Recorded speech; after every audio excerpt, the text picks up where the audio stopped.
O acidente que matou o candidato à presidência da República, Eduardo Campos, completa um ano hoje. Em Santos, no litoral paulista, onde aconteceu a tragédia, moradores ainda tentam superar o trauma.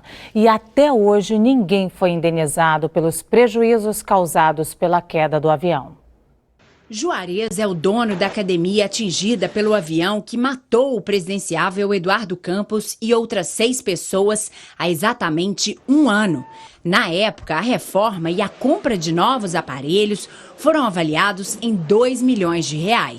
Ele precisou demitir funcionários, fechou a academia e teve de vender um terreno para pagar despesas. Conseguiu reabrir o negócio só no mês passado, mas ainda tem muito o que fazer. Foi um ano bastante difícil, mas a gente contou que o que deixa você feliz é a solidariedade das pessoas, né?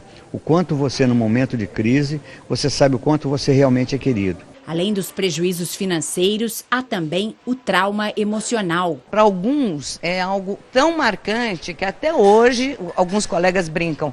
Ai, eu não consigo fazer tal exercício sem ficar um pouco aflito. Era aqui que eu estava quando caiu o avião. O avião, modelo Cessna 560 XL, caiu no bairro do Boqueirão, em Santos, por volta das 10 da manhã do dia 13 de agosto, quando se preparava para pousar.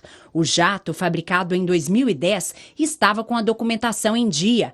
A aeronave era alugada pelo PSB, partido do então candidato que disputava a presidência pela primeira vez.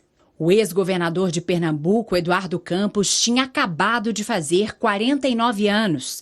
Além dele, também estavam no jato o assessor de campanha e ex-deputado federal Pedro Almeida Valadares Neto, o assessor de imprensa Carlos Ramos Leal Filho, conhecido como Percol, o cinegrafista Marcelo de Oliveira Lira, o fotógrafo Alexandre Severo e os pilotos Marcos Martins e Geraldo da Cunha. O avião caiu no único terreno verde do quarteirão, no fundo da academia, ao lado de casas. A aeroviária aposentada Marlene ficou 5 meses fora de casa, até que foi descartada a hipótese de queda do prédio.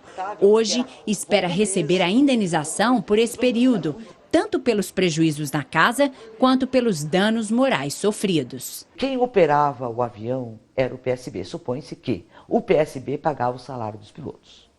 Se não era o PSB tem que apontar quem pagava os pilotos. Esse é o responsável, quem operava o avião na época da queda. O problema maior é que um ano depois, a Justiça de Santos, que cuida do caso, ainda não conseguiu definir quem é o responsável pela aeronave, o que dificulta o pagamento das indenizações. O CENIPA, o Centro de Investigação e Prevenção de Acidentes Aeronáuticos, disse que chegou à fase final das investigações sobre o acidente, mas ainda não tem os resultados. Em nota, o PSB, o partido de Eduardo Campos, disse que não é responsável por indenizar as vítimas, pois o avião estava coberto pela Bradesco Seguros. A seguradora garantiu que já pagou todas as indenizações que eram devidas. A empresa AF Andrade, dona do avião, disse que arrendou o aparelho aos empresários João Lira e Apolo Vieira e eles foram os responsáveis por ceder o jato para a campanha de Eduardo Campos. O advogado de Apolo Vieira disse que não comenta processos que ainda estão na justiça. Os representantes de João Lira não foram localizados.